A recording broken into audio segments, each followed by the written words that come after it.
reka nongere nkwifurize ikaze n'ibihe byiza kuri wowe urimo gukurikirana amakuru yacu hano kuri The Hot Life. Nizere ko rero ukomeje kugenda ugubwa neza. Tugarutse rero amakuru yacu agezweho aka kanya, n'amakuru akomeje kugenda agaragara mu myidagaduro, cyane cyane twibanda imyidagaduro ya hano mu Rwanda kenshi na kenshi. Ariko kandi uyu munsi muraza kunyemera nze kubagera ku nkuru y'umuhanzi witwa Melodie ndetse n'umuhanzi witwa The Tiger cyangwa se The Ben. Kuri ubu ngubu rero bombi barimo baritegura gutaramira abanyarwanda umwaka ugisoza tukinjira mu mwaka wa 2026. Ni ku itariki ya mbere rero z'ukwezi kwa mbere mu mwaka wa 2026 nk'uko rero amakuru akomeje kugenda abivuga.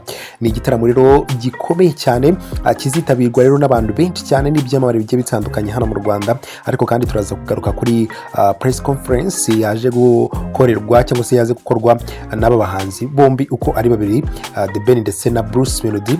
Ibyagaragaraga ko mu by'ukuri noneho iki gitaramo bisa nkaho nyine hari umuntu ugomba kugaragaza ubushobozi bwe mu byerekeranye no kuba ari icyamamare cyangwa se ari igihangange mu muziki nyarwanda hagati ya Melodie ndetse na The Ben. Mugira ngo murabizi mu minsi ishize mwagiye mwumva uguhangana hagati yabo bombi uko ari babiri. Rero bahise biyemeza gukora iki gitaramo, abafana nibo bazagaragaza ukuri kwa nyako. Ariko kandi munyakazi Melodie hari uburyo yaje agaragara muri press conference, uburyo yari yambaye neza.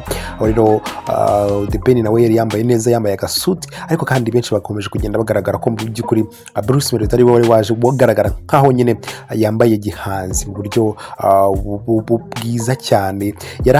Yarashengewe n'abantu cyangwa se aba bodyguard bari bamurinze ari benshi cyane, ubwo yasesekaraga hariya kuri stage.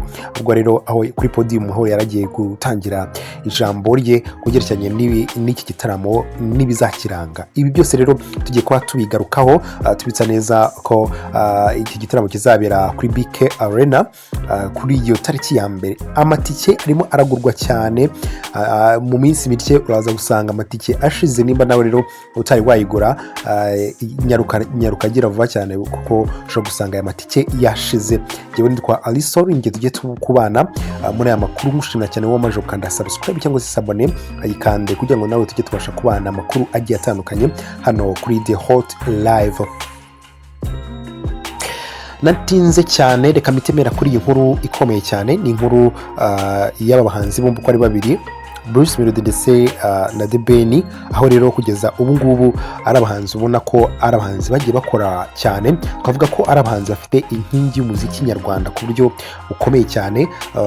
Melodie yagiye akora ibikorwa bigiye bitandukanye, irimo indirimbo nyinshi yagiye akora kandi zatanze hit ku buryo buhambaye, ndetse kandi yagiye akora na collabo ngira ngo murabizi collabo yakoze haba hano mu Rwanda ndetse no hanze. Hari abahanzi bakomeye cyane yagiye akorana nabo bo Melodie ndetse n'abandi bagiye batandukanye. Ariko kimwe na The Ben nawe yagiye akora za collab nyinshi, cyane cyane ikintu nahamiriza ko nubwo The Ben na Melodie basa nkaho bahanganye, bombi navuga ko ari ba munyakazi kandi bashoboye akazi, bakora akazi kabo neza kandi kinyamwuga. Kugeza ubu ngubu rero haba Melodie cyangwa The Ben ni abahanzi bari international kugeza amagingo angaya, aho ushobora kujya muri Uganda, wajya muri Tanzania, wajya muri Kenya, byibura wakumva umuhanzi Melodie ukahita wumva umuhanzi, ukahita wumva uwo ari we, ukahita umumenya, udakwiriye kuba washakisha aba Melodie ndetse na The Ben. Cyane cyane no East Africa, umuhanzi witwa The Ben nawe ntekereza ko ari umwe mu bahanzi bakuriye cyane cyane. Ibi wabimenya ugeze mu gihugu cya Uganda. Ugeze muri Uganda, umuhanzi The Ben ni umuhanzi bubashywe hariya, iyo agezeyo yaba ameze nk'umwami ku buryo buhambaye cyane. Uyu munsi rero benshi bakomeje kugenda bibaza, ese Melodie ndetse na The Ben ninde muhanzi ukomeye cyane, ninde muhanzi uhagarariye umuziki wa hano mu Rwanda? Abenshi bati ni Melodie bitewe n'ibikorwa nyine yagiye akora, yagiye agaragaza n'uburyo aririmba n'uburyo akora ibintu bye.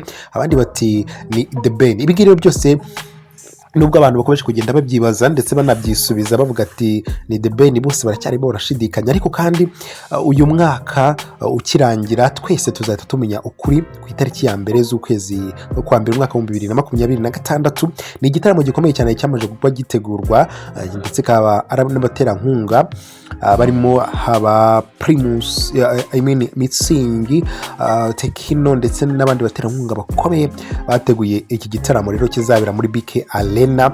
Amatike arimo arashira niba utari wayigura nyaruka rero uyigure kuri internet, ndetse n'uburyo nabonye bwa telefone bagiye batanga. Ariko kandi rero ibi ni igitaramo rero buri umwe wese azabasha kumenya ukuri ikwe. Muri press conference yabaye uyu munsi ku itariki 15 z'ukwezi kwa 12 umwaka wa 2025, bose bagaragaye mu ishusho, buri wese mu ishusho ye. Ariko Bruce Melodie byaje kugaragara ko ari we waje wambaye neza muri press conference. Ni byakozwe cyangwa se itangazamakuru ryaganiraga n'aba bahanzi buryo rero biteguye kuba bataramira abanyarwanda basoza umwaka. Reka rero ngushimire cyane wowe twabanye, ngushimira cyane wowe tugenda tubona amakuru menshi cyane. Iyi ni The Host Life, ngiye nitwa Ariyizeye, komeza mugire ibihe